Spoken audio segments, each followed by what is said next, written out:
South ఇండియాలోని అతి తక్కువ ధరలకి రత్నాలను అందించే ఏకైక సంస్థ 6JVR. నమస్తే, నేను Keshav. Welcome to Suman TV.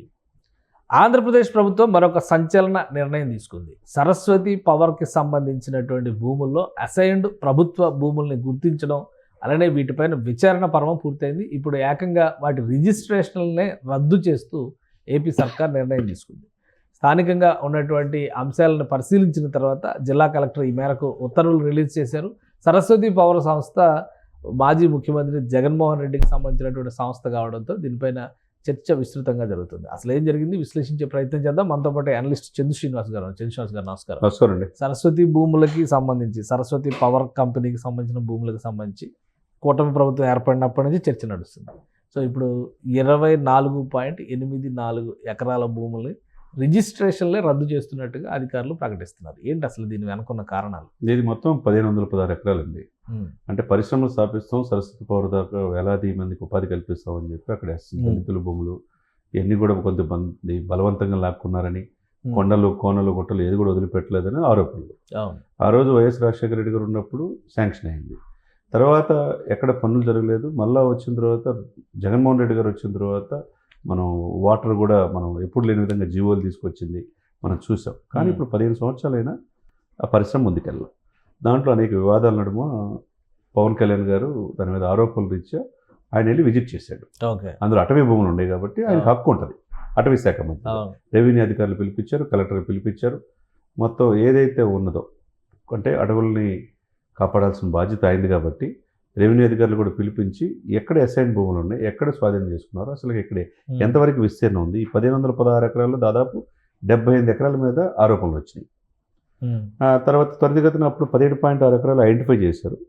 ఇప్పుడు మొత్తం మీరు చెప్పినట్టుగా విచారిస్తే దాని లోతుగా వెళ్తే దళితులకు ఇచ్చిన భూములు కూడా అసైన్ భూముల్ని తీసుకోవడానికి హక్కులేదు. ఇక్కడ కొనడానికి అమ్మడానికి హక్కు రైట్ లేదు. మీరు చెప్పినట్టు 24.84 ఎకరాలు ఈ భూముల్ని రిజిస్ట్రేషన్ కూడా రద్దు చేశారు. అంటే ప్రభుత్వం తీసేసుకుంది. ఇది ఒక రకంగా జగన్ గారికి దెబ్బగా. అంటే ఇప్పుడు 15 సంవత్సరాలు కంప్లీట్ అయిపోయింది, ఫ్యాక్టరీ రాలేదు, 1500 ఎకరాల భూములు ఉన్నాయి. ఇందులో ప్రభుత్వ భూములు ఎంత?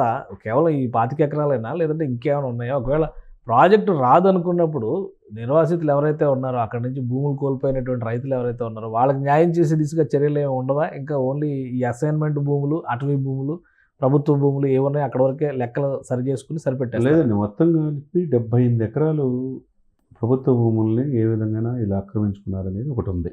ఓకే. 2 ప్రభుత్వం అక్కడ ఉద్యోగాలకు తక్కువ రేటుకి కొనుక్కుంటే మాకు ఉపాధి కల్పిస్తారనే ఉద్దేశంతో, మా పిల్లలకు భవిష్యత్తు బాగుంటుందనే ఉద్దేశంతో కొంతమంది ఇచ్చారు, కొంతమంది బెదిరించి తీసుకున్నారు. ఇలాంటి బాంబులు కూడా వేసారని అదే పవన్ కళ్యాణ్ గారు ఆ రోజు స్పీచ్ లో బాంబులు వేసి మరి స్వాధీనం చేసుకున్నారంటే ఇంకెంత రాజకీయం చేశారో మా అర్థం. ప్రైవేట్ భూముల్ని అలా కొనేసుకున్నారు తక్కువ రేటు. అంటే 1516 ఎకరాలు తీసుకున్నప్పుడు అక్కడ పరిశ్రమే రానప్పుడు మరి దాన్ని పరిశీలించాల్సిన బాధ్యత ఇప్పుడున్న ప్రభుత్వానికి.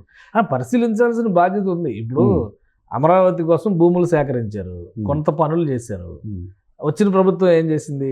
అమరావతి అవసరం లేదని చెప్పని మళ్ళీ అందరినీ వీధుల్లోకి వచ్చేలా చేసింది. ఇప్పుడు అక్కడ మేము ప్రభుత్వం పక్షాన కొంత భూమి, అలానే ప్రైవేటు పరంగా కొంత భూమి సేకరించి ఒక ఫ్యాక్టరీ పెడతామని కొన్ని రాయితీలు తీసుకున్నారు. 15 ఏళ్ళైనా అక్కడ ఎందుకు చర్యలు తీసుకోవట్లా? ఇప్పుడు రాజశేఖర రెడ్డి గారి తర్వాత కిరణ్ కుమార్ రెడ్డి గారు, రోసయ్య గారు వచ్చారు, కిరణ్ కుమార్ రెడ్డి గారు వచ్చారు, చంద్రబాబు నాయుడు గారు వచ్చారు, తర్వాత కదా జగన్మోహన్ రెడ్డి గారు వచ్చారు. బట్ ఎందుకు ఇంకా ఇప్పుడు కూడా ఎందుకు ఉపేక్షిస్తున్నారు? ఇంకా దీనిపైన ఏమైనా సమగ్రమైనటువంటి అధ్యయనం విచారణ జరగాల్సినటువంటి పరిస్థితి ఉందా?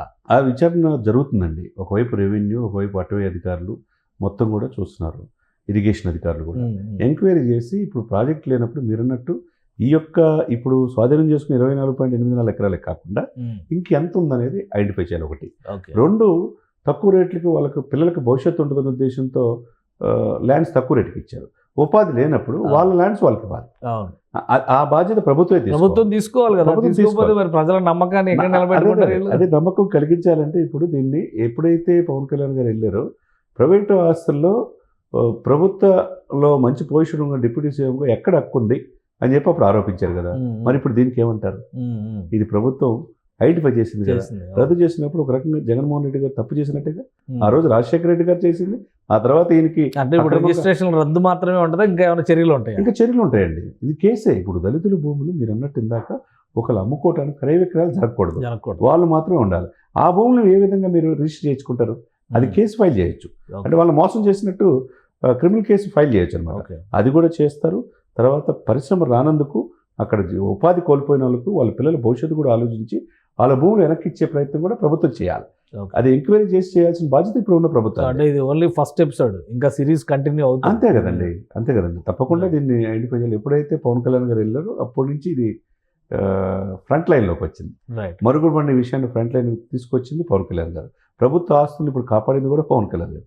కాబట్టి ఇక నెక్స్ట్ ఎవరైతే భూములు 1516 ఎకరాల్లో బెదిరించి లాక్కున్న భూములు ఉండి ఇండస్ట్రీస్ వస్తాయని చెప్పితే ఇచ్చిన వాళ్ళు ఉన్నారు, వాళ్ళ భూములు వాళ్ళు ఇప్పించాల్సిన బాధ్యత కూడా ఇప్పుడు ప్రభుత్వం. రైట్. థ్యాంక్ యూ చంద్ర శ్రీనివాస్ గారు. ఇది ముఖ్యంగా భూములకి సంబంధించి జరుగుతున్నటువంటి చర్చ. కేవలం అసైన్మెంట్ భూముల పైన ఈ సరస్వతి పవర్ కంపెనీకి అలాట్ చేసిన వాటిలో ఉన్న అసైన్మెంట్ భూముల పైన మాత్రం రిజిస్ట్రేషన్ల రద్దు అనేది ఇప్పుడు జరిగింది. అలానే విచారణ ఇంకా మరింత లోతుగా జరుగుతుంది. అందులో భాగంగానే ప్రభుత్వ భూముల ఆక్రమణలు, సహజ వనరుల ఆక్రమణలు, వీటన్నిటి లెక్క తేలిన తర్వాత పూర్తి స్థాయిలో చర్యలు ఉంటాయి. కానీ మొదటి అడుగుగా చూస్తే కనుక అసైన్మెంట్ భూములన్నిటినీ కూడా ప్రభుత్వం రిజిస్ట్రేషన్లు అయినప్పటికీ వాటన్నిటిని రద్దు చేస్తూ ఒక నిర్ణయం తీసుకుంది. ఇది ఒక కీలకమైనటువంటి ముందడుగు అవుతుంది. ముఖ్యంగా పల్నాడు ప్రాంతంలో ఉన్నటువంటి ఈ నిర్వాసిత గ్రామాల ప్రజలకి ఊరటనిచ్చేటువంటి నిర్ణయంగా చంద్ర శ్రీనివాస్ గారు విశ్లేషిస్తున్నారు. ఇది special discussion. Keep watching. Suman టీవీలో మీ పర్సనల్ అండ్ బిజినెస్ ప్రమోషన్స్ కోసం కింది నెంబర్కి కాంటాక్ట్ చేయండి.